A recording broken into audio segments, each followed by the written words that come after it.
Bueno, yo después esto también lo voy a subir. Después cuando tengan tiempo, por favor lean, escuchen el otro material. Bueno, la pregunta es por qué, a mí se me ocurrió que teníamos hoy que comenzar el seminario pensando esta miniserie de 4 capítulos inglesa que nos ofrece Netflix, que aborda una temática que concierne a un adolescente puber.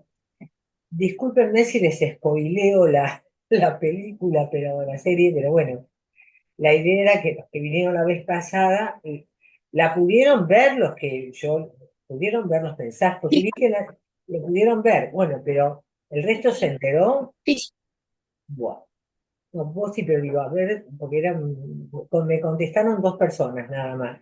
Por ahí el resto no tuvo tiempo, lo cual es obvio, porque todo el mundo está muy ocupado. Pero bueno, disculpen que les voy a spoilear la serie, pero bueno, no me queda otra. Bueno, la cuestión es que yo en el seminario, ya la vez pasada, les comenté que yo pienso el trabajo con las neurosis, ¿no? Como constitutivas de la subjetividad, es decir, la neurosis es una manera de construcción de subjetividad, ¿sí? De cómo el sujeto organiza, ¿no?, una respuesta fantasmática y sintomática a lo que él entiende que es el deseo del otro, porque claramente ya la vez pasada explicamos que el deseo humano es el deseo del otro, en la medida en que nos constituimos, ¿no?, a partir de las intervenciones de un otro primordial, en un tiempo de prematuración, de falta de madurez. Nos lleva un año completar la mielinización para poder ponernos de pie, para fechar, cosa que los animales tienen al nacer. Esta prematuración del ser humano, Freud nos explica en el proyecto de una psicología para neurólogos, que es condición fundamental para pensar todo lo que sería él va a decir, ¿no?, cómo en esta prematuración está el origen de las motivaciones morales, ¿no?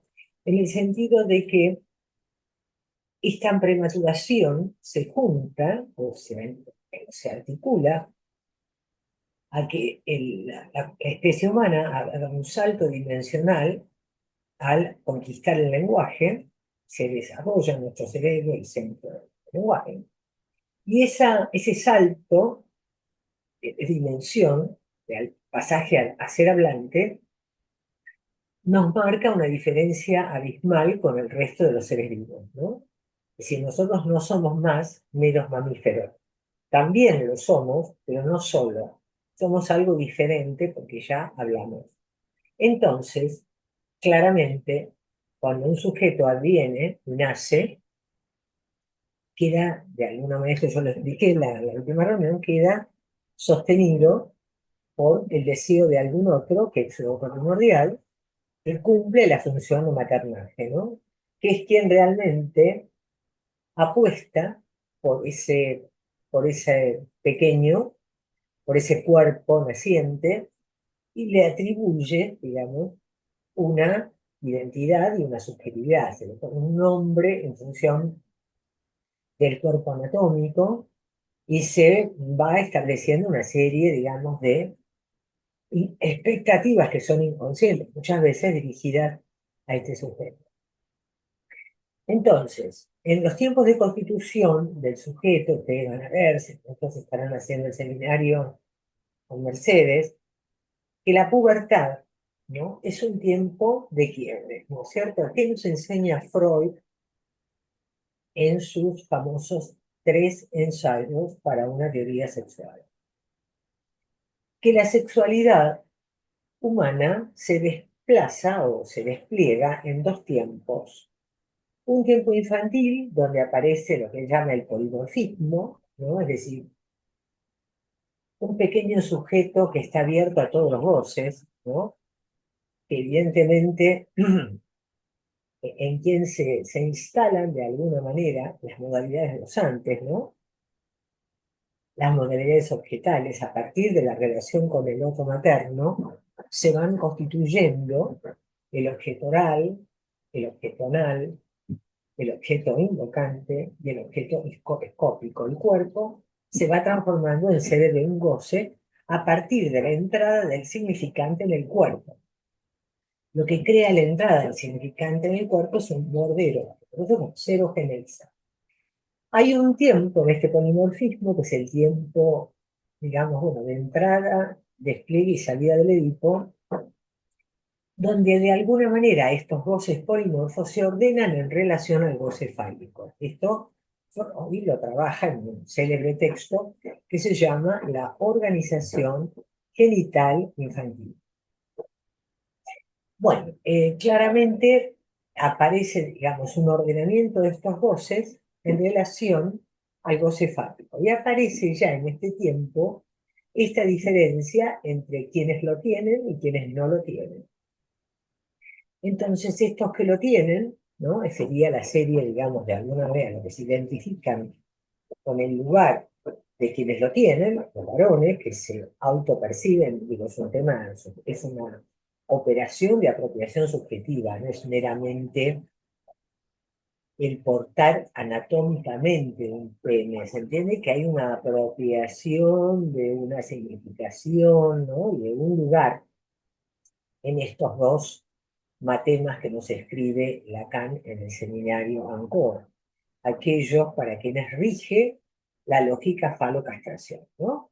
Está el tema de quienes lo tienen y pueden perderlo, ¿no? Y que en realidad están marcados todos por la castración, porque no hay nadie que pueda tenerlo todo, ¿sí? ¿Se acuerdan que yo hablé de que la castración es una de nuestras invariantes discursivas, ¿no? Y están los que no lo tienen, que son las mujeres. Entonces, las mujeres ingresan a la significación fálica de una manera diferente del varón. Claramente, el Edipo femenino y el Edipo masculino, digo masculino y femenino en términos de cómo se adhieren a esta cuestión discursiva de tenerlo o de serlo, ¿no? De tenerlo o no tenerlo, ¿no? Entonces, bueno, claramente hay una diferencia entre estos dos Edipos. Y claramente en la declinación del Edipo, lo que aparece, ¿no? No me voy a detener ahora porque si no, no voy a terminar de desarrollar nada. Después lo vamos a ver, la diferencia entre el Edipo femenino y masculino. Rápidamente Freud, lo digo así en síntesis, nos dice que para el valor la cosa es más sencilla porque él sale del Edipo teniendo que sustituir, ¿no? Al mismo objeto, ¿no? Y sosteniendo la misma posición. Sería la posición fálica, el objeto es un equivalente materno, pero lo digo muy mal y pronto, pero no. Y en la mujer, en cambio, lo importante, y esto Lacan lo plantea muy claramente, el tiempo predípico, es decir, este primer tiempo donde la mujer es también objeto fálico para la madre, este tiempo donde, bueno, siempre se es el falo materno, puede llevar a una situación de estrago, ¿no? Por eso Lacan va a decir que muchas veces en la mujer sus cuestiones amorosas muchas veces están, digamos, como teñidas de estrago, ¿no? El estrago sería esta dificultad en poder salir de este lugar de objeto tragado por la boca del cocodrilo, digamos, hacia dirigir, digamos, eh, a poder separarse y poder dirigirse al padre para obtener de él algún equivalente fálico, ¿no? Es decir, como que todos los humanos finalmente vamos, si el lugar del nombre del padre es lo que nos va ordenando los goces. Lacan va a decir que la operación nombre del padre es una operación que es un nombre que dice que no, ¿no? Así no, es decir, es un ordenador de goces donde uno va perdiendo voces y se van ordenando los voces en relación al falo, lo cual no significa que todos los voces sean fálicos, por nada.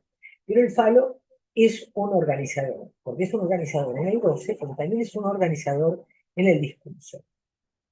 Porque la significación fálica es la que nos permite asignarle valor a lo que decimos y nos permite, en la Torre de Babel, malentendernos un poco menos que si no lo tuviéramos. El psicótico, ¿por qué el psicótico a veces no capta un chiste? Porque no participa con nosotros de la significación fálica. Si nosotros nos reímos de alguien que de alguna manera pone en escena la castración, y eso no salió nunca. Cuando alguien se manda un fallido y se muestra en falta, todos estallan en sonrisa. Nos resulta muy grata la falta y la castración. El chiste es esa manera, ¿no?, que tenemos de saber hacer con la falta, ¿no? El psicótico a veces, como carece de esta carretera fundamental, uno se la pierde.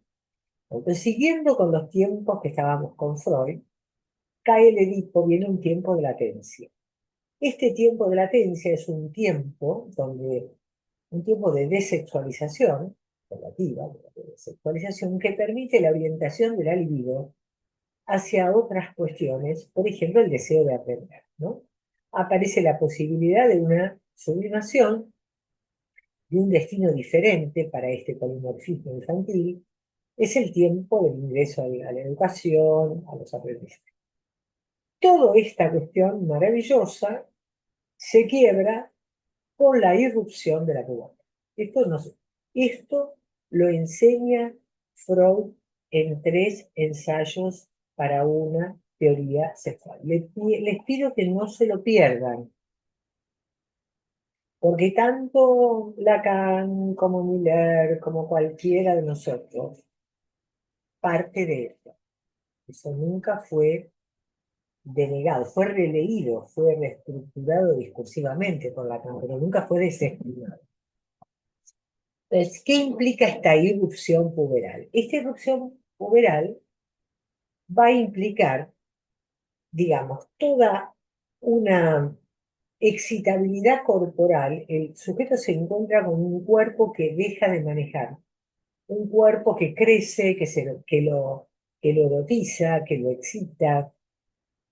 Él se encuentra, digamos, con toda una cuestión, digamos, como muy distópica con este cuerpo que deja de ser el cuerpo infantil. No solo que hay que hacer en la adolescencia el duelo por los padres infantiles, sino por el cuerpo infantil.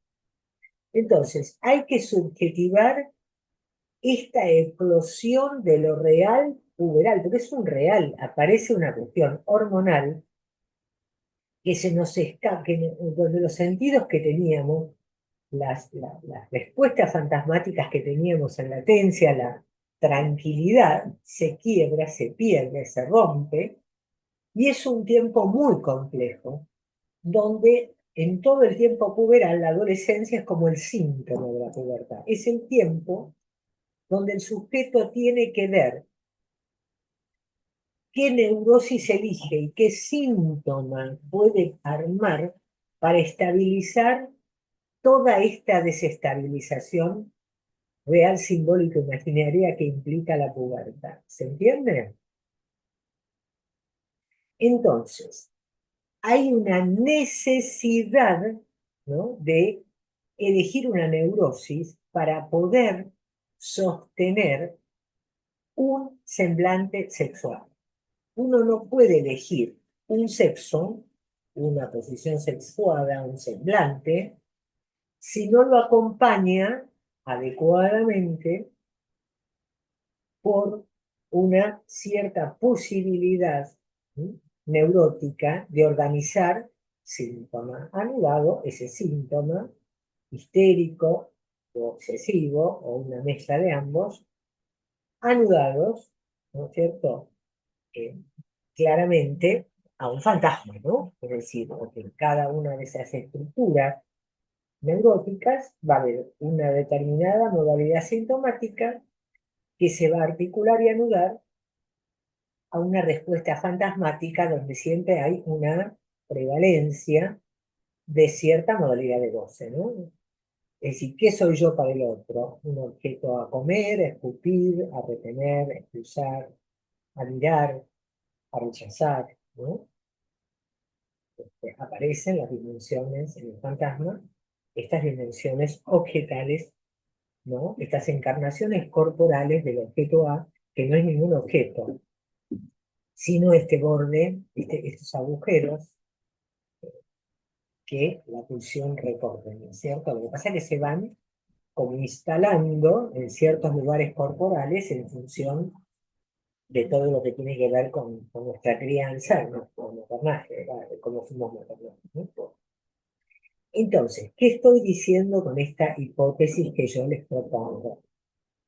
Que es indispensable, entonces, en este tiempo, ¿no? La posibilidad, hay dos tareas, ¿no?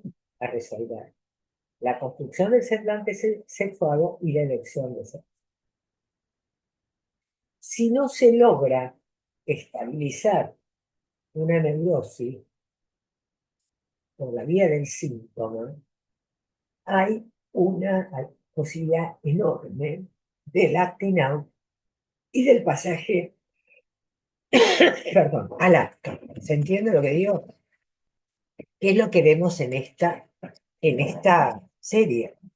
Lo que vemos allí es un pasaje al acto, ni siquiera un acting out. Esto es un pasaje al acto. ¿Por qué es un pasaje al acto? Porque hay una caída del escena. El sujeto no es que se manda meramente una macana, sino que él se cae del escena. Es un muchachito de 13 años que mata a una chica de su edad, a una compañera de colegio. Ahora, hay que ver los 4 capítulos porque en el primero lo que aparece es la sorpresa de los padres ante la irrupción de la policía en casa, lo que hace esta gente acá, ¿no? Nosotros somos una familia con este chico y con una chiquita más grande, ya una adolescente más franca, este es un puber, de 13 años, y entonces los padres no entienden nada, el padre lo acompaña, y todo el tiempo el chico sostiene, fíjense, retengan esta frase: yo no hice nada malo. Es muy interesante cómo uno como analista no puede escuchar literalmente yo no hice nada malo. Porque la pregunta para el sujeto es qué es lo malo y lo bueno para él.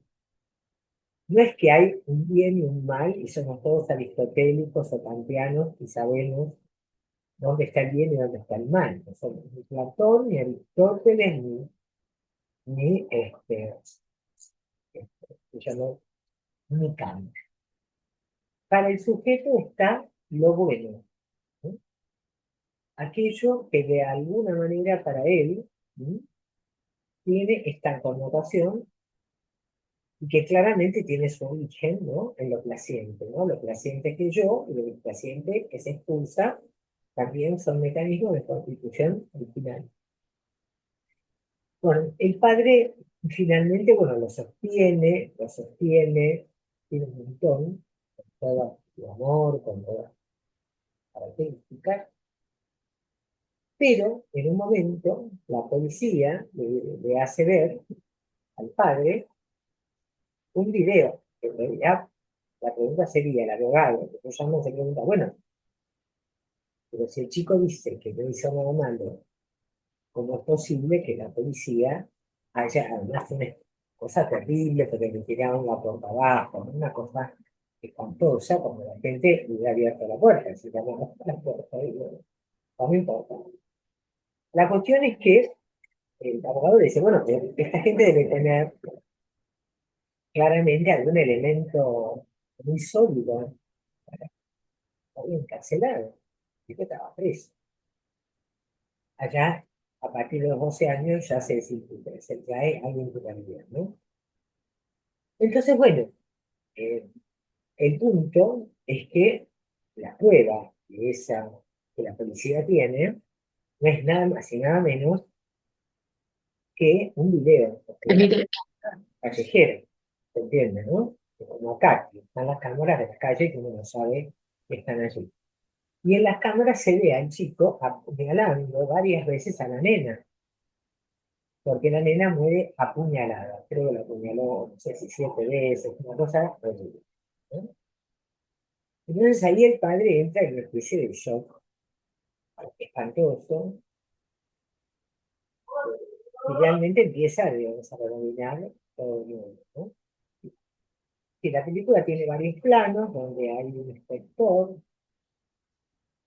A ver, esperen que me tocaron el timbre y son Mercado Libre. A ver, espérenme, no me puedo pasar. Sí, tengo que bajar un segundito, ¿no?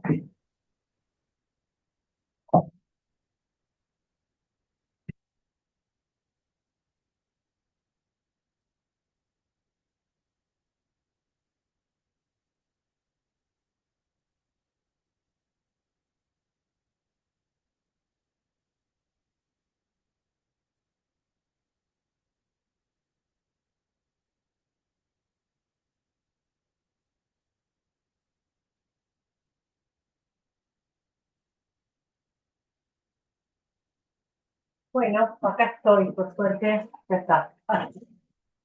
Yo pensé que no estaba mi marido, pero estaba, por suerte. Pensé que se había ido a caminar, pero no. Bueno,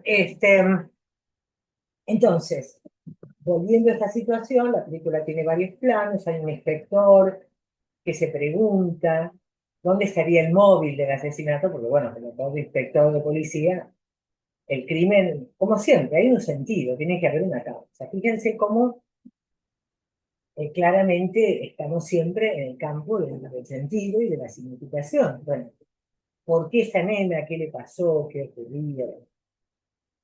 Y entonces en la tercera parte, la cuarta, no recuerdo, bueno, va a aparecer, digamos, esta cuestión, digamos, de una entrevista que él tiene con una psicóloga, que supuestamente es una persona que, bueno, la misma, no sé si será un perito o alguien que de alguna manera tiene que argumentar respecto, bueno, del estado mental del chico. Si hay una psicosis o no, me imagino, porque todo el tiempo se repite, bueno, porque vos venís a preguntarme a ver si yo comprendo lo que dicen, es decir, si hay imputabilidad o inimputabilidad, ¿no? Es decir, si el sujeto de alguna manera es consciente de sus actos o no, lo cual es muy relativo, ¿no? Porque ¿qué pasa en esta entrevista?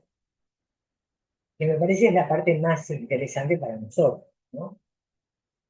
Porque se empiezan a hablar de nimiedades, ¿viste? De cosas menores, como bueno, el parecido de él con el padre, cómo es el padre, qué tiene que ver él con el padre, con el padre, que no, bueno, todas esas cuestiones que son, bueno, cuestiones.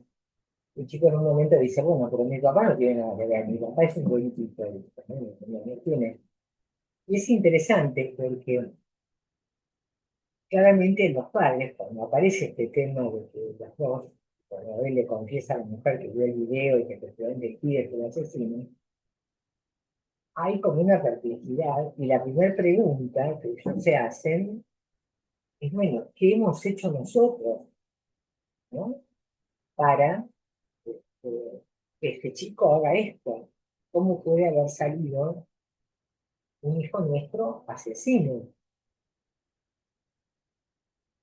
Para los padres es una situación terrible, porque esto le digo, es un tema totalmente clínico. Yo, tantos años de consultorio, me encuentro con esta cuestión de que uno tiene una familia que tiene sus negocios y sus más y sus menos, pero tiene 3 hijos que son totalmente neuróticos y andan perfectos por la vida, y un cuarto que es un adicto grave, ¿no? Y entonces la pregunta, bueno, ¿qué es lo que yo hice? ¿No? ¿En qué me equivoqué? Ahí está la culpabilidad. Incluso en la película se ve el castigo de la comunidad a los padres. Yo me acuerdo de una paciente que vino a la consulta con una chica muy, pero muy severa, con también un trastorno yo diría con cierto desanudamiento neurótico, realmente una, diría, no es una patología del acto, ¿no? Esa gente que vive en acto, ¿no? Que vive todo el tiempo haciéndose desalojar, ¿no? Sobre la base de un fantasma melancólico dominante. Si de ahí hay cuestiones, donde, bueno, estos padres, al tener estos hijos, se sienten como culpables y sienten que la gente los responsabiliza a ellos por ello. Esto es lo que yo digo, la psicología. El psicoanálisis no es una psicología. Esto yo quiero que se lo graben en la cabeza, por favor. Yo voy a hacer un taller el segundo cuatrimestre que va a versar sobre estas cuestiones, ¿no? De lo real en la clínica. Cómo pensar lo real en la porque se habla mucho de lo real, pero después no se entiende bien de qué se habla cuando se habla. Lo real es justamente esto, es aquello que no cesa de no escribirse, aquello para lo cual no hay una respuesta, aquello que queda por fuera de la significación, del sentido, de la escritura, del nudo, del anudamiento, es lo que escapa. Y es contingente, porque la transmisión inconsciente de determinados rasgos, por ejemplo, yo tengo una teoría de que, bueno, en los casos son identificaciones con algún abuelo que tenía un trastorno severo y por ahí el padre inconscientemente transmite, digamos, toda esa dificultad, todo ese rasgo y todo ese sometimiento, ese rasgo de locura del padre o de la madre y lo ponen a toda crianza y bueno, hay una transmisión inconsciente, no es que alguien a propósito, como tuvo, no sé, un padre loco o una madre loca, a propósito construye un hijo loco. No, eso, echarle la culpa a los padres del todo autismo, porque es el autismo de los padres, eso es una psicología. Nosotros somos psicoanalistas. Y entonces escuchamos las coordenadas inconscientes por las cuales puede haber una psicología. Pero no le echamos la culpa a nadie, porque no hay en esto una responsabilidad en términos de voluntad. Nadie voluntariamente construye un psicótico para amargarse la vida o un drogadicto,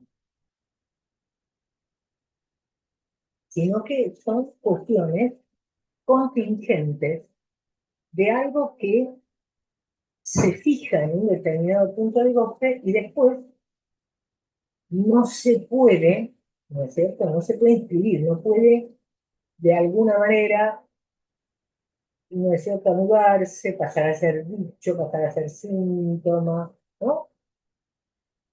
Es algo que queda fuera del síntoma, que queda como acto, o como pasajero.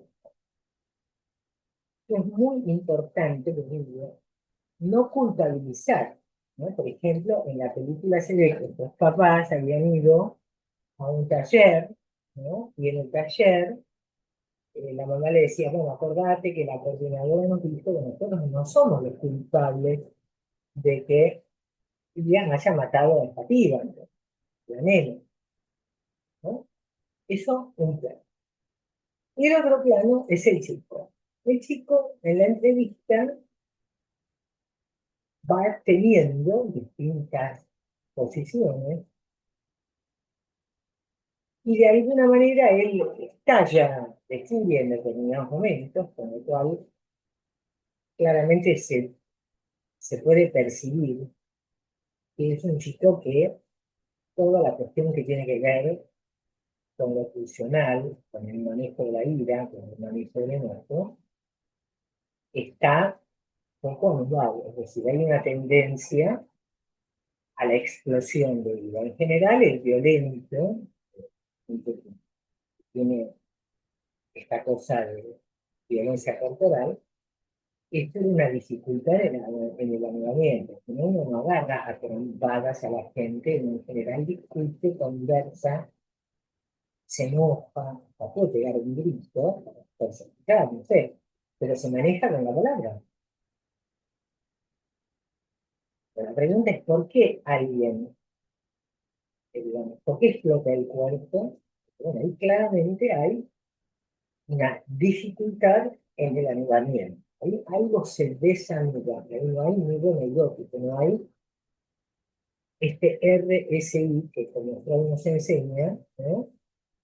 Este, hay en la vida despierta, actúa la censura como heredera de la depresión y es la que nos impide desatarnos y explotar.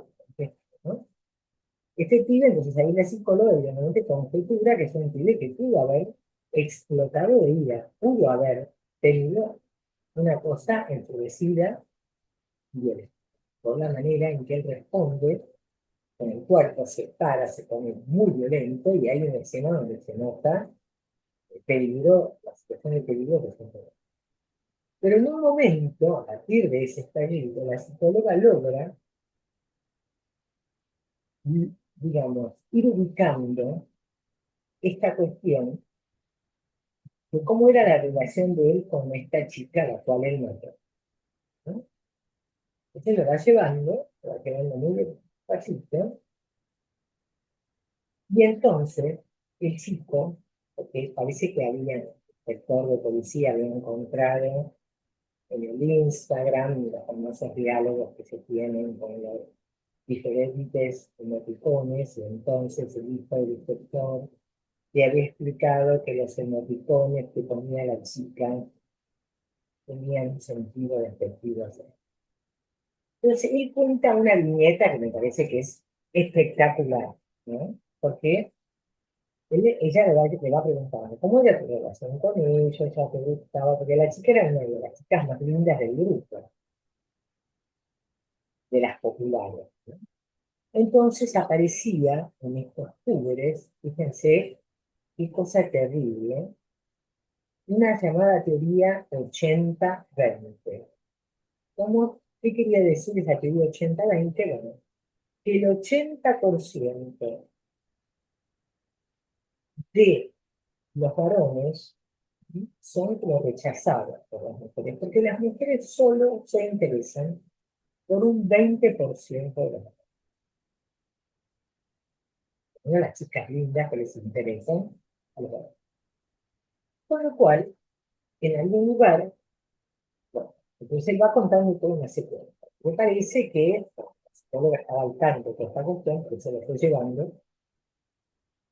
Esta chica, la muerta, la que estudiaba, estaba enamorada de un fulano, el fulano le pide que le mande una foto de ella eh, desnuda de la cintura para arriba, ella le manda una foto a él y él no tiene más bonita idea que hacerla pública y además humillarla diciendo que era muy plano, que no tenía culpa.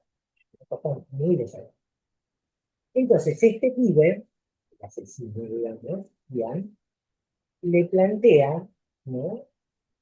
Bueno, se pregunta si a partir de este desencanto amoroso con este tipo, que era uno del 20% de los elegidos por las mujeres, por ahí ella está vulnerable y acepta, digamos, hablar con él, le da bola, por decirlo así.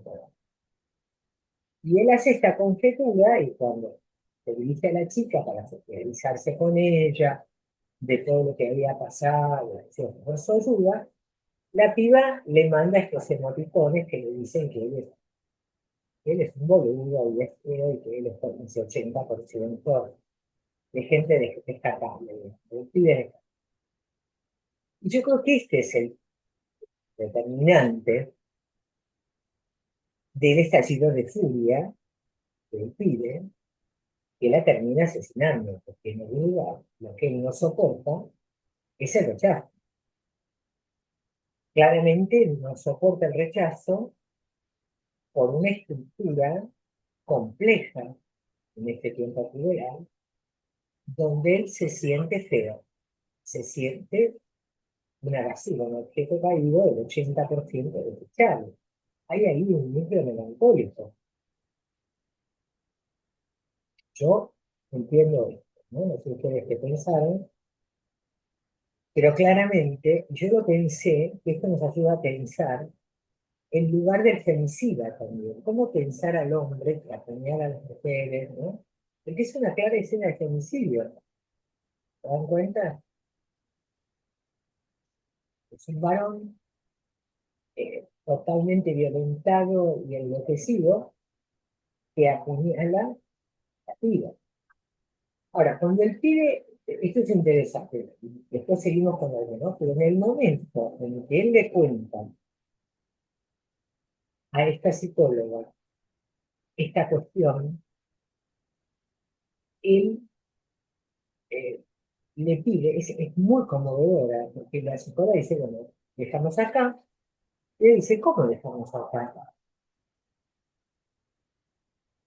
Yo quiero seguir hablando, ¿se dan cuenta? Es decir, se estableció un lazo transferencial ahí, y claramente el pibe se sintió alojado y quería continuar.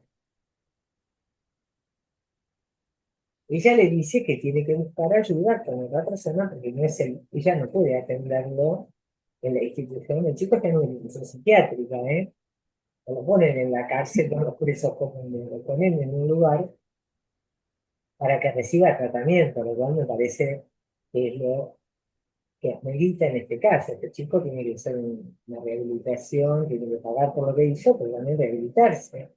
Porque no es un asesino serial, digamos, ¿no? Realmente tiene que tener la oportunidad de hacer un tratamiento, ¿no? Entonces, creo que la psicóloga le dice, bueno, acá vas a encontrar otras personas que te van a poder ayudar, ¿no? Pero claramente hay una cuestión donde, bueno, esto que él llegó a decir, esto que pudo ponerse en palabras, fíjense lo que es la talking to, ¿no? La pura poner de la palabra con la validez del discurso psicoanalítico, porque no sé si es psicoanalista la psicóloga, pero me tiendo a pensar que sí, por el modo en el cual ella funcionó, lo que logró, los efectos, el chico después cambia su decisión de declararse inocente y se declara culpable. Ahora, hay un detalle, una viñeta muy interesante en esta entrevista, porque la I dice, porque yo no hice nada malo, podría haberla manoseado, podría haberla violado, tal vez lo malo era violarla, no matarla. Por eso él dice, yo no hice nada malo, ¿no? Fíjense que era lo bueno para él. Lo bueno para él es respetar la intimidad de esta chica, ¿no? Él era el único que la iba a respetar, pero bueno, la mató. Y esto para pensar, insisto, este tema de la figura en los varones del femicidio, como si el femicidio fuera una muestra, pero muy potente, de la impotencia masculina llevada al máximo. A mayor impotencia de la masculinidad, mayor femicidio. Yo lo pienso de esa manera, ¿no? Porque lo insoportable es el rechazo, ¿no? No soportar la caída, porque no es una frustración, como cualquier día, bueno, está en la bola, me busco otra. El neurótico logra eso. Se enoja, como puede ser, pero busca otra al cabo, ¿no? Lo tramita. No se cae, ¿no? Cuando el otro lo deja caer, el neurótico no se cae, el neurótico sigue sostenido de sus síntomas. Esta que se cree, es una boluda, ¿no? Hay la posibilidad de verse amable en el espejo, de cierta fortaleza imaginaria que se anula lo simbólico y logra hablarlo real. Por eso hablo de lo importante. Este pibe no logra armar un síntoma y se precipita la acción. ¿Entienden la importancia de la construcción? Eh, ¿Mm? Sí, a ver, ¿qué querías comentar, Carola? Dale, comenten, bueno, ¿qué? sí, quería hacer un comentario, sí. Sí, estaba pensando, ¿no? Pensando en la constitución subjetiva desde el lenguaje. Yo, bueno, vi que durante todo el recorrido de la serie, el de no decir está muy instalado, desde el primer capítulo hasta, y en el último pasa de decir a decir. O sea, siempre esto de que no hice nada malo, como si fuera inocente, después se transmuta en ser culpable y declararse culpable. Pero desde la figura de los adultos, le imponen de alguna manera que no hable. Primero, cuando llegan los policías, tiene derecho a guardar silencio, todo lo que diga puede ser usado en su contra. El mismo padre dice, no digas nada. Cuando Claro, llega a la estación de policía, también le hacen esa marcación de que puede guardar silencio. El mismo abogado le dice que si no quiere contestar o que si piensa que lo que va a decir es inconveniente, que diga sin comentarios. no, es También, así, bueno, claro, lo que pasa es que, claro, se mezcla lo que sería la estrategia judicial con ese sí, tema, pero digo del no decir, ¿no? sin palabras, es que realmente yo creo que hay algo verdadero, que esto es muy difícil de decir, ¿no? Es decir, poder decir, yo maté a alguien, vos fíjate que en el fondo, no es, el chico no es un perverso, el perverso no tiene ningún problema, como estos pibes, ¿se acuerdan estos dos pibes que agarraron a un nene de una nena de 6 años y la arrastraron con el auto y después, bueno, la tiraron? Claro. Bueno, ahí hay una, eso ya no es este caso, porque ahí no hay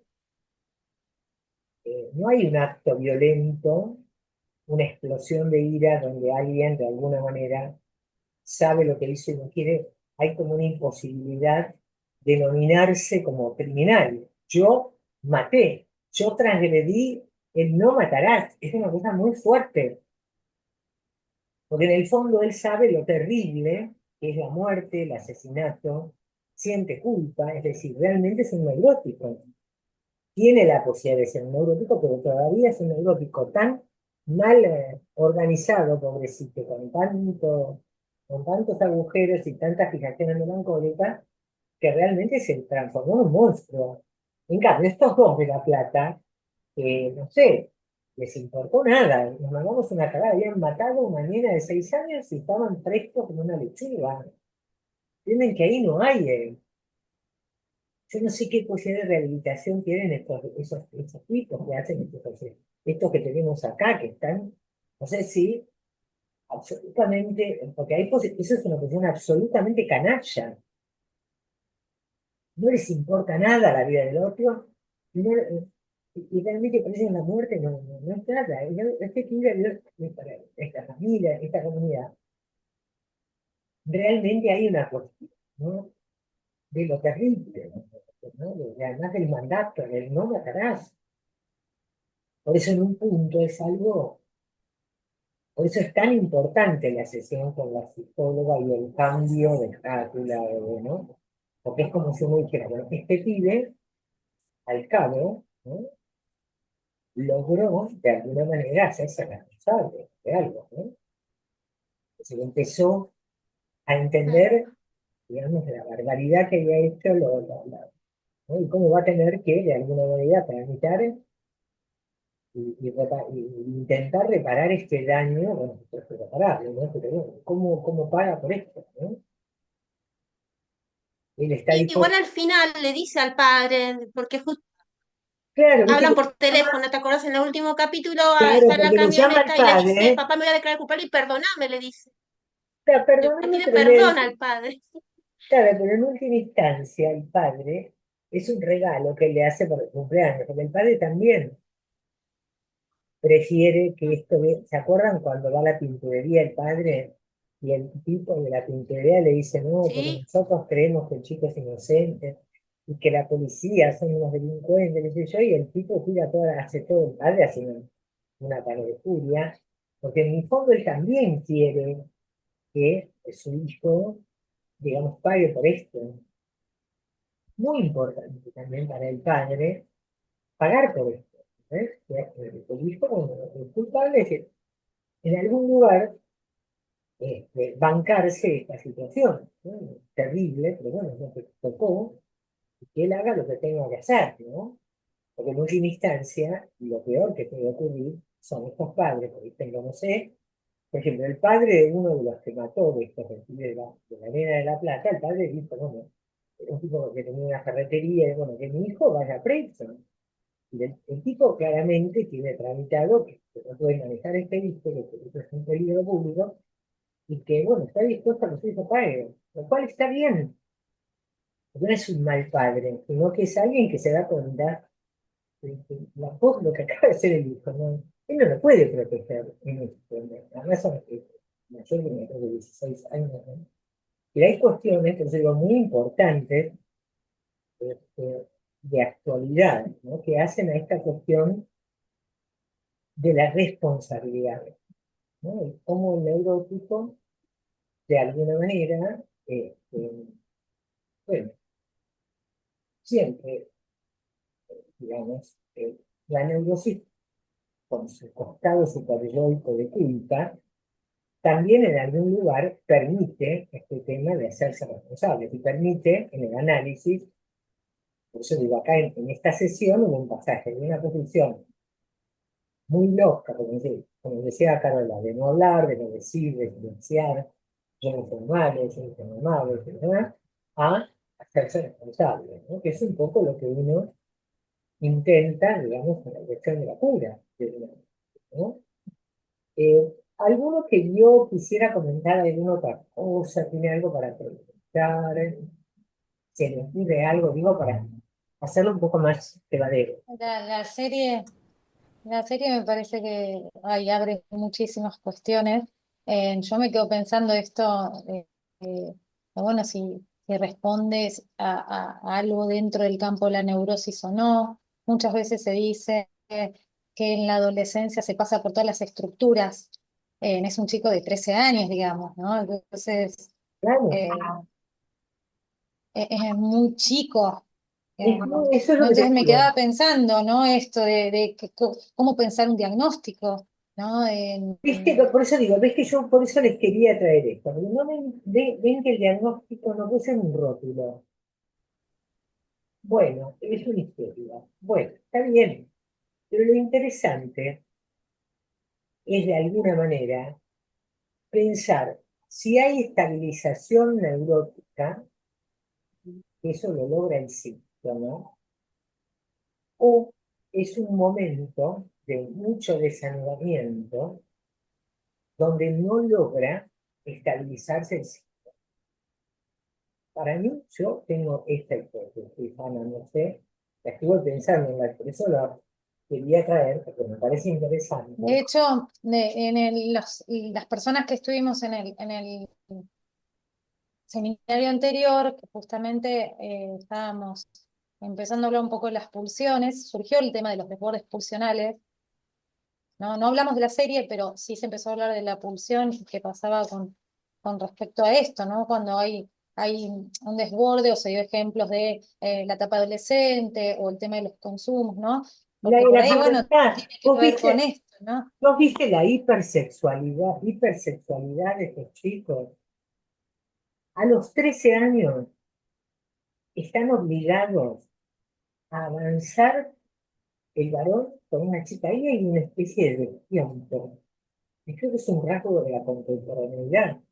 No se le da el tiempo al puber a ir trabajando su estructura, su manejo pulsional, no se le da el tiempo suficiente para lo masturbatorio, la exploración del cuerpo, la fantasía, ¿no? Como era el otro tiempo, bueno, ¿no es cierto? El esquiar, bueno, ver las chicas, es decir, darle un tiempo al sujeto para habitar este nuevo cuerpo erógeno. El chico dice rápidamente, yo no soy gay, yo no soy gay. No lo sabemos. Él se agarra al brazo. Incluso, Sí, sí, no, que algo que también para mí fue llamativo es que en el último capítulo, cuando el padre ingresa al cuarto del hijo, eh, era un cuarto muy infantil, de un niño con un peluche, El con dibujos peluche, del espacio, con como, y lo contrastante de eso con, bueno, con todo esto, ¿no? De la sexualidad y de las mujeres y los cuerpos y es que hay esto de una, no soy gay, no soy. Y, claro, pero y sí, esta cuestión también que compartía el papá con la mamá, de que lo veía flojito y lo veía poco duro y poco capaz de defenderse y cómo lo obligaba en algún punto a hacer fútbol y que se defienda y que este y el niño sin poder responder a eso, porque decía, ¿no? Como que en fútbol no había podido desplegar nada de todo esto porque no le interesaba o no le gustaba y él no podía verlo y no podía ver claro, cómo los padres se daban cuenta. claro, por eso además ¿no? Fíjate la construcción del semblante masculino. Porque el semblante masculino tiene que estar sostenido en la defensa corporal, en la fortaleza del cuerpo. Es un tema de fortaleza subjetiva, ¿no? De saber hacer, ¿no? Por lo que él tiene. Estoy atendiendo un paciente que es un encanto, un chico que por desgracia vive muy lejos, ¿no? Y lo tenemos que hacer por sí. Pero es increíble como él, de alguna manera, todo el ideal masculino lo tiene el hermano, ¿no? Entonces, ¿cómo uno desconsiste con él? ¿De dónde saca él que el hermano encarna la masculinidad? ¿Por qué, digamos? ¿Quién le dijo que los hombres son todos recios o los hombres son unos genios y son el primero del curso, el más inteligente, o el más agresivo, el que más trompadas da? No sé, ¿no? Discutido. Pero ¿sabes qué pasa? Delfina, lo mismo que bueno, a mí me parece que no se les da tiempo, están con el peluche en un cuarto infantil, teniendo socialmente que responder por un cuerpo que no terminan de habitar, porque no tienen los instrumentos subjetivos que les den sentido a las cosas. Les falta la construcción del síntoma para poder habitar y construir el cuerpo para hacer un semblante sexual. Él dice que es varón, pero no sabe, no tiene ni idea. Él se excita con las mujeres. Bueno, eso lo vuelve varón, pero construir una masculinidad no tiene nada que ver con que él se excite con las mujeres. ¿Se entiende esto que digo? Porque claro, se van a excitar, pero no es un punto de partida. Hay que ver cómo él se presenta, cómo él sale. Bueno, esto del 80-20 son de los que se creen lindos, pero yo soy mi piola, yo soy, ¿no? Estos hombres que desarrollan el tema de la seducción por la palabra, ¿no? Hay un actor español, un tal El Saera, ¿no? Que es el del feo, pero el tipo es el feo que tiene una parla y ¿no? Es como que desarrollan recursos para ver qué hacen con ese cuerpo que tienen, no importa, porque la masculinidad no tiene que ver meramente con que le gusten las mujeres, es como él tiene que construir algo para poder estar con alguien sin apuñalarla, sin abalanzarse en el apuñalamiento. Es una Sí, precipitación. yo un poco enganchado con esto que decís, un poco a mí, yo lo que había leído en la época que tiene, bueno, con esta psicóloga, es que un poco cuando él dice que le propone salir a esta chica y esta chica le responde, no, tan desesperada como para salir con vos no estoy, como si fuera que algo había construido como cierto lugar de, bueno, capaz cuando no Claro. tienen a nadie yo puedo entrar ahí. Y Y eso cae también, esa era ¿no? la expectativa de él, pobre. Pero es una cosa muy melancólica, ¿te das cuenta, Esteban?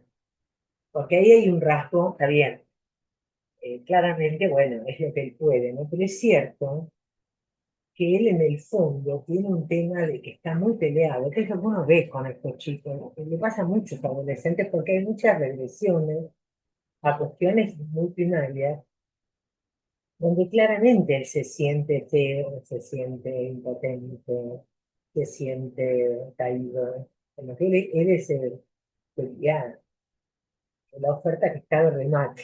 No es plan A, él es el plan B o el plan C. Pues eso ya te indica una cuestión imaginaria complicada, ¿no? Porque es como que él en el fondo no se respeta, ¿no? Digamos, yo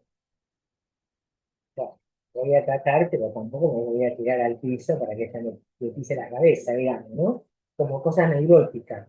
Por eso digo que el chico le cuesta, tiene unas cuestiones ahí imaginarias muy flojitas, está en un tiempo de mucha actuación integral, es un nene chiquito, vieron que no es un pibe muy alto, es un pibe chiquitito, ni siquiera me parece que es un tipo que ya está en un franco, que le faltaría 1 o 2 años para ya ser más un pibe más grande que pueda encarar a una chica, me parece, ¿no? Como que es un nene.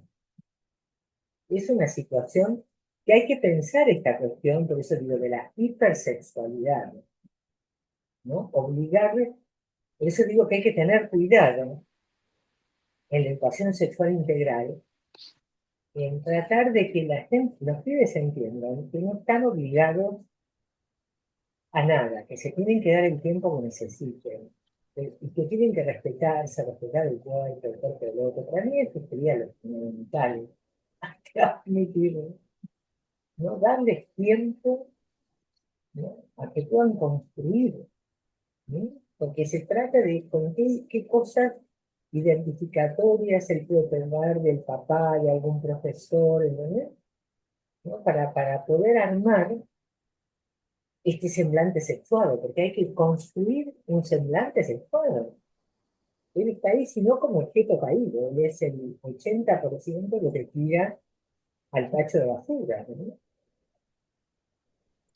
Sí, yo, Marité, pensaba, em, a mí hay algo que se me aclaró cuando él estaba en esta entrevista con la psicóloga, que en un momento él dice algo así como, no me acuerdo bien qué palabras usa, pero le dice como vos te crees que sos como la reina, apuntando dedos, y diciéndome qué hacer o algo así.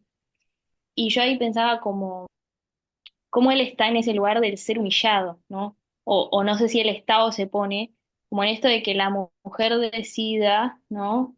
Si sos lindo, si sos feo, si te quiero, si no te quiero, si te digo qué hacer, si no te digo qué hacer, como ese lugar de humillación tremendo. Exacto, porque bueno, eso es el masoquismo erógeno y el masoquismo primordial, chicos. En el fondo, en cada neurótico hay este peligro, ¿no? De ser un, es decir, porque fíjense en el caso de la mujer con el femicida, la mujer por amor muchas veces se somete, ¿no? Por su propio núcleo melancólico, ¿no? De ofrecerse ahí como objeto a cachetear. Pero también en estos hombres que son tan denigratorios de las mujeres, yo sospecho que hay un núcleo melancólico también. ¿Por qué lo digo? Porque un tipo bien parado, que la mujer lo deja, no se persigue con la idea de que ella lo deja porque él es una basura. ¿Qué dice el neurótico? Ella es una loca que no sabe lo que quiere, me volvió loca, que vaya con otro que la aguante otro. Es ese tipo de vinculación, donde se preserva, ¿no? De alguna manera, de ese lugar, diríamos, masoquista, primordial, donde uno está ahí ofrecido para que el otro lo cachetee o haga con uno lo que quiera. También en el otro, porque creo que estos asesinatos y a mayor violencia, a mayor impotencia. Yo creo, porque una cosa es el asesino serial que calcula que lo va a matar a cada una, que eso no tiene nada que ver con impotencia. Yo ya hablo de esos tipos que apuñalan, que estrangulan, como este pibe, ¿no? Que son realmente pasajes al acto, ¿no? Así de situaciones. Pero claramente, no sé, la película también nos confronta con el desanudamiento. Yo creo que él tiene las posibilidades de ser un neurótico, pero es un pibe que está muy desanudado, muy desestabilizado y con una predominancia de voces, de empuje funcional que lo desborda, ¿no? Es decir, este tema de cuando él agarra el cuchillo y la cuchilla, claramente de ahí está habitado por un desgarro funcional, que no puede regular. Porque Sí, pero claramente. Mm, sí, sí, claro. que igual el cuchillo se lo facilita un compañero del colegio, ¿no?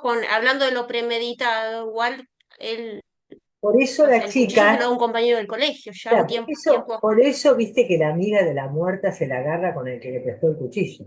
claro, Es como si la piba, la trencita, la negrita, que era una belleza, era divina, también se pone hecha furia y casi lo agarra al pie, porque es como si ella dijera, claro, acá sí, la cabeza planificante es tuya, que le prestaste el cuchillo, y el otro es un loquito, ¿no? Como si ella pusiera la responsabilidad en el que le prestó el cuchillo, que era la abuela, el tío, no sé quién, pero le puso el cuchillo en las manos, y como que también esta cosa de prestarle al pibe algo con el cual el pibe puede hacer algo que incluso se puede matar. No sabemos, pero se puede haber matado él también. O la mataba a la piba, o por ahí él se cortaba la venas, qué sé yo, no sé.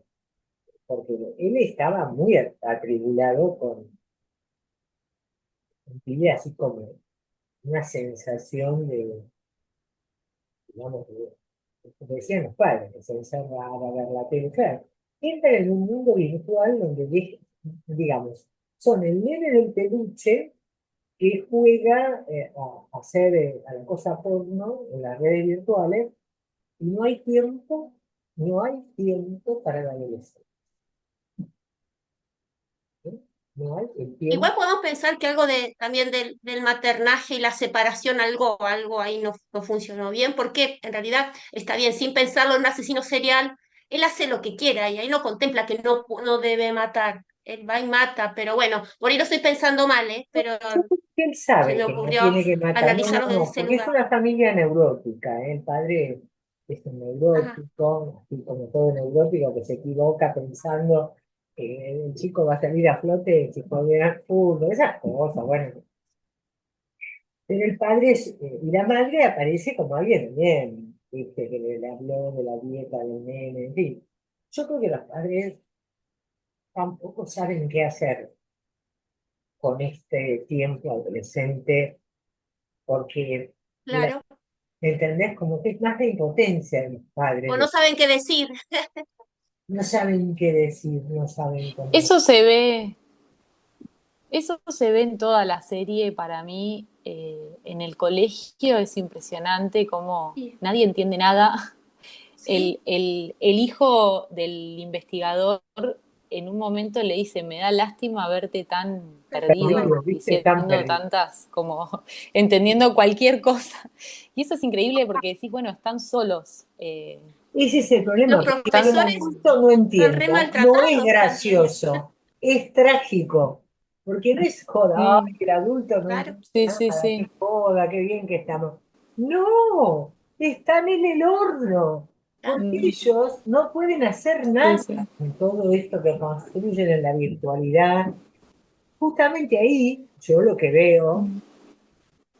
es la falta de compromiso que tienen los docentes con los chicos. Es horrible, porque cuando dicen "Viste, que la escuela es un lugar de mierda, que no Sí. sirve para nada". Es cierto, porque es un lugar donde claramente, ¿no?, de lo que se trata es de la posibilidad de la construcción de subjetividad, es decir, el chico va a la escuela como un ámbito de socialización, como un ámbito de construcción de vínculos, de afectos, de identidades. Es realmente, y ahí realmente no hay nadie que contenga, y nadie que pudo anticipar, ¿no?, las cosas terribles, porque ese es un grupo además con un grado de violencia.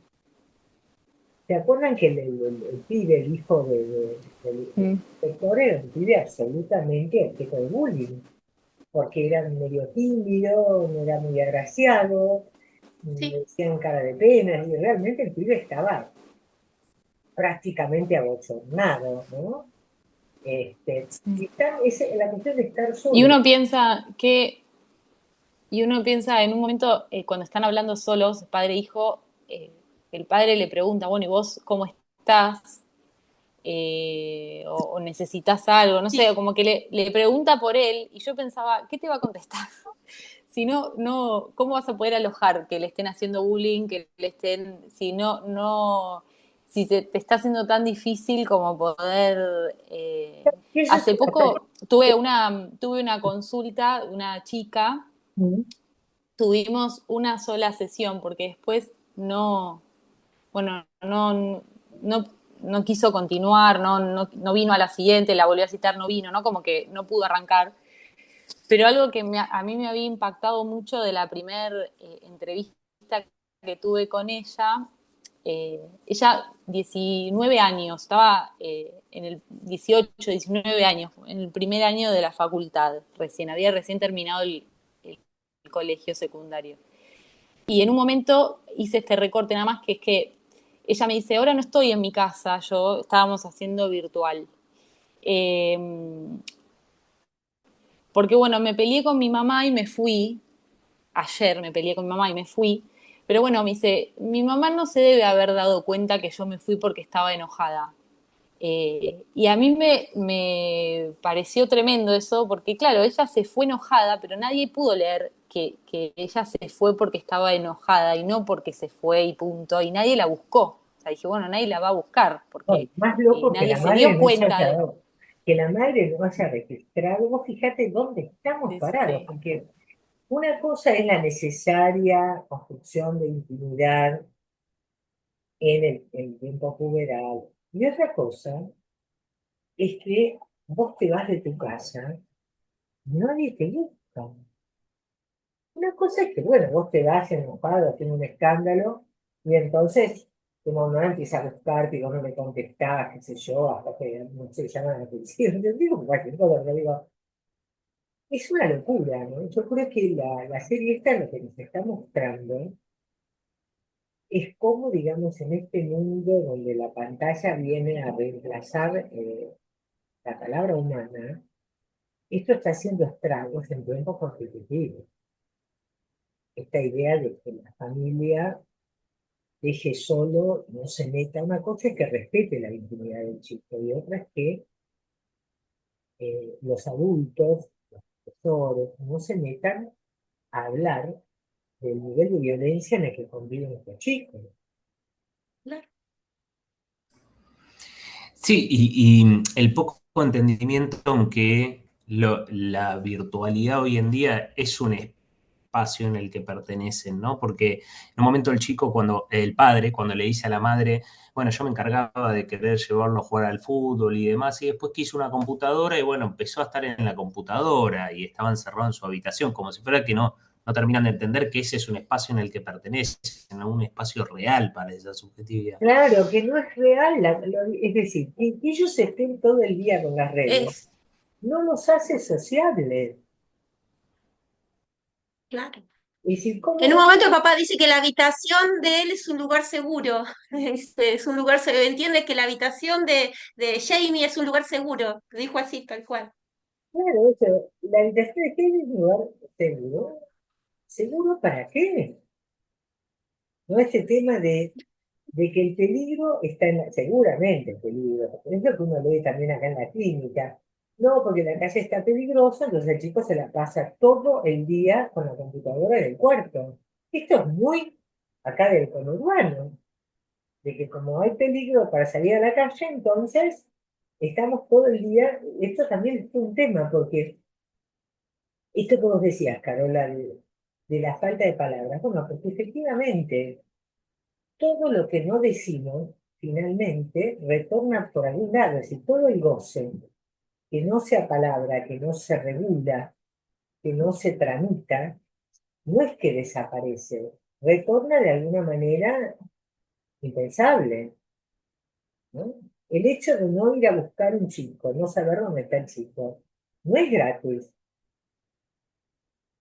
Por eso la piba, bueno, dejó y no quiso volver, es decir, es una piba que vive deambulando, es decir, está de acting en acting. Es muy peligroso el lugar donde está. Por eso También yo pienso esto en relación a la autoridad, ¿no? claro, porque no A tiene la autoridad, porque ahora que la Mm, compañera compartía esto, yo justo también me pasó algo similar con una adolescente y no volvió a venir a las sesiones, ¿no? Que teníamos una cita, no quería venir y la madre, ¿no? Una chica de 14 años, la madre no la puede obligar, ¿no? Y en realidad necesita un tratamiento por las cuestiones ¿no? que las primeras entrevistas se dieron. Y, y esta cosa que yo pienso, no es como si tuviese fiebre y no se le puede dar un remedio, no la puedo obligar a ir a terapia, no la puedo obligar a que vaya a la escuela, ¿no? Es como que el padre caído de autoridad de que en esto del respeto, ¿no? A la infancia, a los claro, jóvenes, ¿no? Como que quizás, no, ¿no? La mamá de esta otra paciente de la compañera, bueno, respeto que se fue, que necesita tiempo para pensar, no sé, que se le jugará a cada uno, ¿no? Pero pareciera ser que como que quieren y esto de la autoridad como cuidado, bueno, tenés que hacer un tratamiento, tenés que estar en tu casa, ¿no? Como esta cuestión como claro, de porque eso, marcarles un claro, rumbo. claro, porque esto que vos acabás de plantear es crucial, porque es un tiempo de constitución subjetiva, donde, bueno, se hace el duelo por los padres infantiles, como diría Melanie Klein, ¿no? O los kleinianos.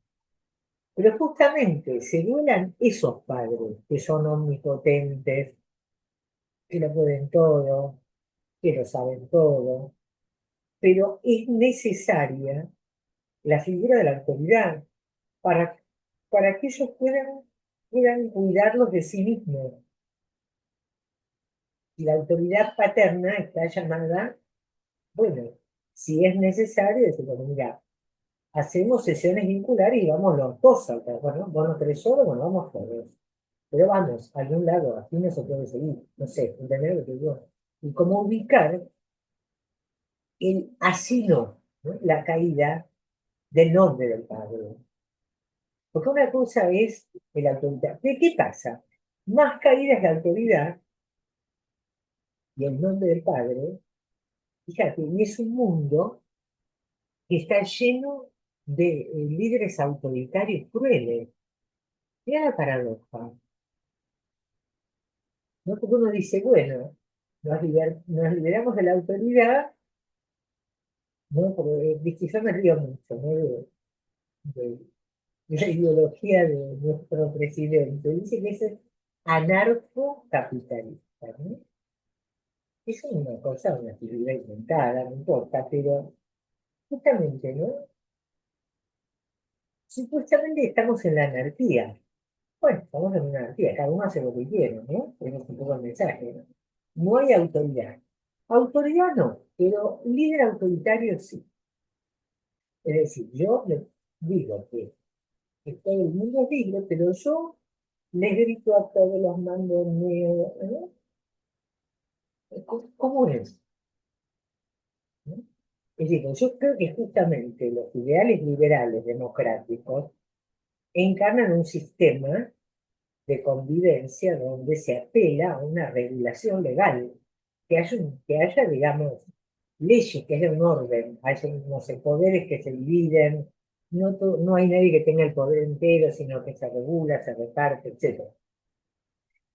Pero supone la responsabilidad de hacerse cargo de lo que cada uno tiene que sostener como autoridad.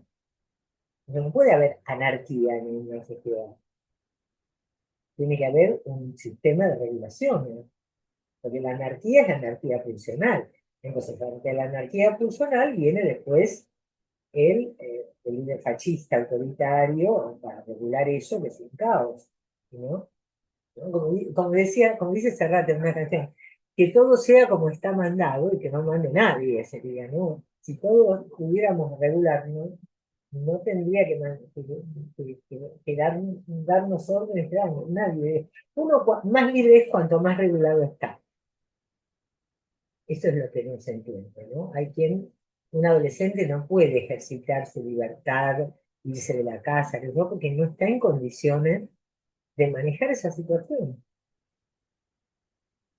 ¿no? Entonces, como hay que privarlos de lo que están privados, que es de esa capacidad de ser libre. Todavía no pueden ser libres. Para ser libre hay que tener una estabilidad sintomática y fantasmática que te permita una regulación del ver. Si no, sos un peligro ambulante. Te pensás libre, pero en realidad no dejas de destruir todo lo que te rodea, digamos, ¿no?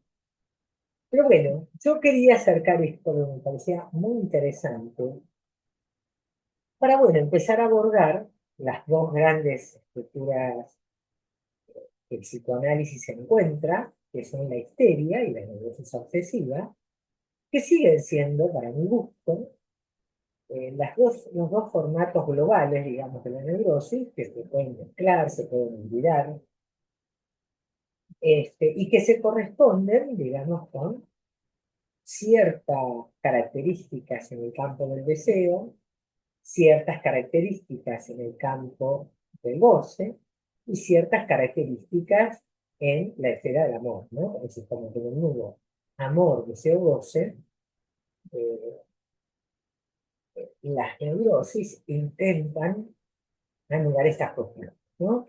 Anular las condiciones de goce, las condiciones fantasmáticas, las condiciones sintomáticas, para poder, en toda neurosis siempre, se construye para poder, ¿no es cierto?, construir un lazo con el semejante o con el perteneciente, ¿no? Es decir, somos hablantes, con lo cual estamos condenados al lazo social.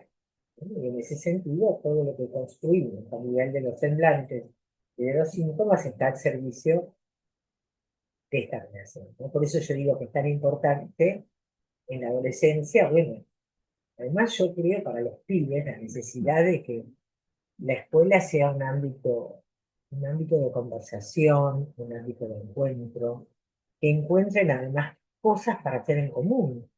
El pibe este de la película era un pibe que dibujaba maravillosamente bien. No había seguramente en esa escuela un taller de pintura o de dibujo, para que los que tuvieran ese rasgo, esa condición, pudieran encontrarse, digamos. Digo por decir algo, ¿no? Bueno, entonces, si les parece, bueno, me queda poquito tiempo, no importa, vamos a comenzar con el tema entonces de la histeria, de las histerias, que bueno, todos sabemos que son el hallazgo freudiano, ¿no? Es decir, Freud, parece mentira, pero hasta 200 años atrás, a las grandes cuadros histéricas se las daba luchas escocesas, por decirlo algo, ¿no? Es decir, no había una comprensión del sentido del sí. Entonces es muy interesante esta cuestión de encontrar, ¿no es cierto?, un abordaje de patología, de trastornos, ¿no? ¿Qué es un trastorno mental o cómo pensamos el tema de la patología mental? En todo aquello que nos dificulta en la vida con semejante.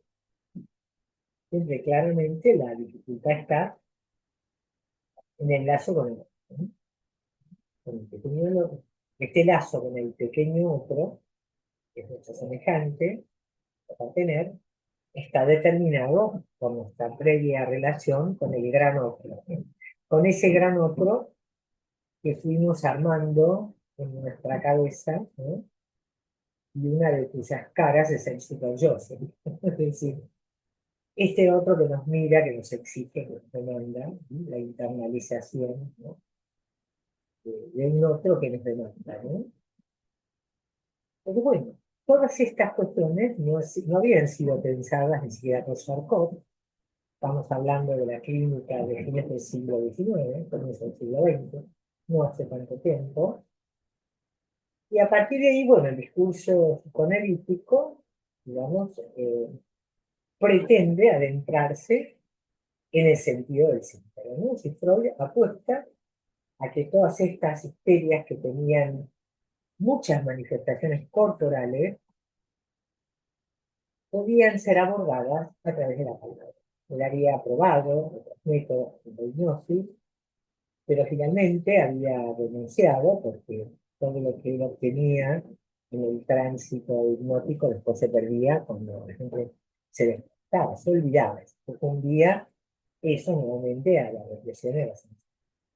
Entonces él descubre, ¿no?, la necesidad de hacer consciente lo inconsciente, ¿no? Ya Freud descubre que el sujeto humano es un sujeto dividido por una cuestión inconsciente, un inconsciente que lo sabe, un inconsciente que lo determina, que lo divide, por eso el matema es la S tachada, ¿no? El sujeto del inconsciente es un sujeto dividido, ¿no? Y lo inconsciente es lo que nos gobierna, lo que finalmente habla en nosotros a través de sí.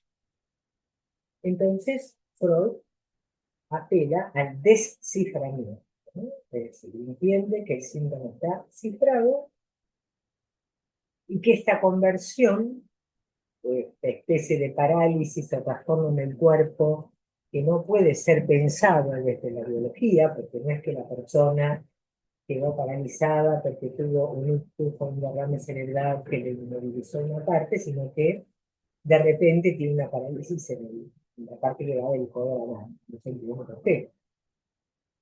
Entonces, bueno, Freud nos invita a poder asociar, a poder hablar libremente. Freud va a proponer como método la libre asociación.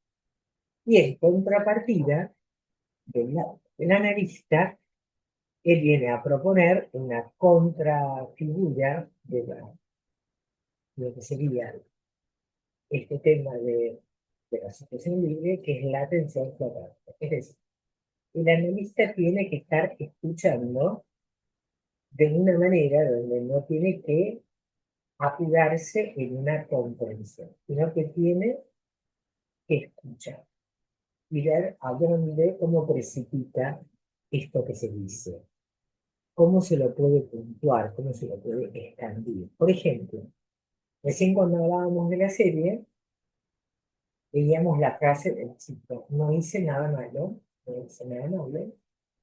Por él lo malo era lo sexual. Y no estaba pensado como malo el asesinato, la puñalada. Es decir, bueno, es una cuestión paradojal, pero a nivel inconsciente por ahí está escrito de esa manera, ¿no? Hasta que pueda llegar a subjetivarse lo terrible y lo malo, que es mucho peor que en el sexo con él, claramente, ¿no? Bueno, entonces llega la atención flotante, entonces hoy se va adentrando en el tratamiento de las histerias, donde apuesta el sentido del síntoma. Los primeros casos son casos absolutamente teatrales y pródigos y prolíficos. Y yo creo que recién con Dora, Freud, en el caso, empieza a ir como desplegando una lógica posible para la estructura técnica, ¿no? Para lo que sería digamos, la conformación de una histeria como lección, ¿no?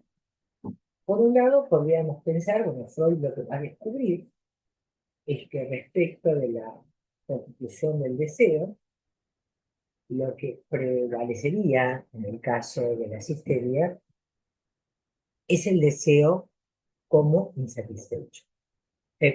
Como insatisfecho, ¿no? En el sentido de que la histérica siempre, de alguna manera, siente que esto que ella busca es inalcanzable. Es un deseo en ese sentido, una metonimia deseante que se infinitiza, que muchas veces se enloquece, porque muchas veces la histeria, en esta insatisfacción deseante, transforma su deseo insatisfecho en una demanda insaciable. Lo que es deseo insatisfecho se transforma en demanda insaciable. Yo le pido al otro insaciablemente que me dé aquello que no me va a pegar gana. Porque es una demanda voraz, insaciable, y que todo el tiempo me sale que me falta. Es muy de lo que tengo. Eso en relación a la actividad de sí. En relación al campo del goce y a lo fantasmático, la histeria en algún lugar, ¿no?, siente, también de acuerdo con estas coordenadas de su deseo insatisfecho, y claramente no ha sido el objeto de amor del otro, porque algo se interpuso, algo frustró, ¿no es cierto?, esta cuestión, donde el otro no le dio lo que ella necesitaba, o bien ella no fue lo que el otro necesitaba. Pero en un sentido que podría o no ser de laboratorio, ¿no? Si la historia no tiene una fijación melancólica fuerte, podría ser que el otro no sabe lo que se pierde, y en el caso de que la historia tenga una fijación melancólica complicada, podría ser, bueno, esta cosa victimizante y medio mórbida de la histérica que se queja todo el tiempo del desamor del otro, ¿no? De lo que el otro no le dio. Claramente en la histeria, digamos, por eso hay un manuscrito donde Freud descubre que incluso se ven los casos clínicos. En el hombre de las ratas, el hombre de las ratas, que es el obsesivo, era el favorito de mamá, el favorito de las institutrices, era el salito de todas las mujeres, ¿no? Que es esa posición de goce en exceso que después habita en todo obsesivo, ¿no? El goce en exceso. En cambio, en la histérica aparece como que la mirada externa o la posición fálica más plena es ocupada por otro que adquiere entonces la condición de rival. Es un poco, bueno, el caso de la serie, la tira esta que hace esta muchacha envidiosa, ¿no? La histérica envidiosa, ¿no? Que siempre está, digamos, frustrada por aquello que el otro no le dio y que otro sí consiguió, que aparece como rival, toda esta historia, ¿no? Y con respecto a la dimensión del amor, también de la dimensión del deseo, la dimensión del coste, las histerias puede haber fijaciones orales muy intensas, hay mucha trastorno alimentario, histérica, también excesivas, ¿no? La histeria, digamos, conteste a esta cuestión, digamos, de esta especie de insatisfacción con la imagen corporal, ¿no? Bonita, pero con un manejo ya no de desconocimiento corporal, sino que claramente una cosa es la distorsión de la autopercepción en el espejo, la anoréxica que estoy gorda, y otra es la exageración estética, que nunca le viene bien lo que tiene en el espejo. Y va para decirlo en el tronco. El histérico es el que nunca le termina de cerrar la teoría, pero no por eso se desconoce, se entiende, ¿no? La histeria espera, la histeria anulada, asintomática, conversiva o no, nos vamos a encontrar con con una buena, podemos decir, con una conformación imaginaria donde ella logra verse amable en Dios. Verse amable no significa que eso quede la satisfacción, no es otro problema, ¿no? Pero amable se ve, solo que no se puede, no termina de satisfacer. Y en relación al amor, lo que la histeria por ahí trae, a veces es una demanda inconmensurable, ¿no? Como que esta especie de voracidad, porque nunca se da lo que ella quiere, lleva a pedir una incondicionalidad amorosa que es muy perturbadora, ¿no? Tanto para ella como para su partener. Como que hay allí un exceso de goce, en la demanda de amor de algunas especies, no de todas. Afortunadamente, bueno, cuando hay histéricas que bueno, cursan un análisis, pueden ir saliendo de esta demanda laboral, ¿no? Pueden ir recortando que esta insatisfacción que se sienten no es colmable por la satisfacción de ninguna demanda por cuenta del otro. Si se tienen que dejar de pedirle al otro lo que el otro no puede dar, ¿no? Sería por ese lado. Yo, a propósito de esto, hay un texto que lo tengo que buscar en la computadora, que está en, yo lo presenté, está en un libro, pero que ya no está más, el libro Ética y Política del Psicoanálisis, ¿no? Estaba en el colegio, pero ya no creo que no nace completamente. Un libro que publicó la Escuela de Psicoanálisis del Colegio de Psicólogos, que ahí escribió un texto sobre lo inconmensurable de la demanda de amor, del negocio femenino, que me encantaría que lean, pero si no, el documento en la compu se lo texto por acá, por el web, ¿no? Bueno, un poco esta es la idea en relación a las histerias, muy generales, este, como para adentrarnos en el tema. Y lo que vamos a ver la clase próxima es un tema muy interesante que hace la diferencia entre la histeria femenina y la histeria masculina. Para lo cual, para la histeria masculina hay una bibliografía de anatomía que la tenemos que buscar. Estaba en un tiempo todo eso escaneado, fotocopiado, lo tengo también que buscar. Y vamos a ver recién. Tenemos bastante tiempo, porque por lo que estoy viendo ya, acá en el almanaque, nosotros nos diríamos recién, hoy es 21, y nos diríamos recién en 3 semanas, el 11. Así que me dan tiempo para localizar todo este material.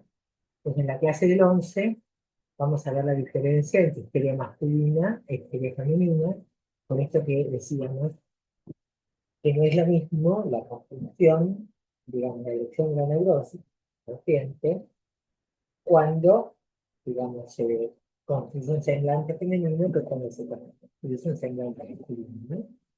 Entonces vamos a ver el capítulo de Comier y este texto y algunas otras cosas que son los textos todo por WhatsApp.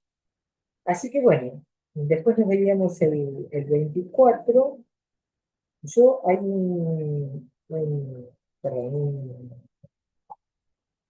estoy viendo mal, no, sábado 12, ¿no? De abril. Después nos vemos el 10 de mayo y sobre Marité, una consulta. El 5 no hay, entonces, no, porque el 5 es el primero y tienen los módulos el 5 de abril es el primero y el primero tienen otros seminarios, no sé cuáles son. Estos son segundos y cuartos, ¿no? ok, ¿Eh? ok, ¿Entienden? perfecto. Segundos y Sí, cuartos, ok, me confundí. claro, y el otro no sé qué, lo que cursan. Bueno, entonces quedamos así. Yo ahora esto lo subo también a YouTube, por si lo quieren volver a escuchar. Para mí es un buen recurso el tema, salvo que ustedes, si alguno tiene alguna cosa que no quiere que sea pública, por favor, me avisa que hagamos la grabación para que no se grabe, ¿entienden? Hoy lo que hicimos fueron todas generalidades y no hablamos de ningún caso clínico en particular. Tomamos una serie, así que podemos perfectamente hacer público de esta conversación, ¿no? Pero en otro caso, vamos a hablar de algún caso, interrumpimos, ¿no? Como para, ¿se entiende, no? Claro. O directamente, pero me interesa tener este material para que, bueno, ustedes vayan sirviendo y los que no vinieron a la primera, por ahí ya en la tercera viene todavía más gente, pero para que la gente tenga lo que ya trabajamos. Bueno, dejamos acá, y ¿qué les parece? Ya es hora, ¿eh? Bueno, nos vemos el 10, ¿eh? Bueno, Bye, bye, hasta luego. Chao, muchas gracias.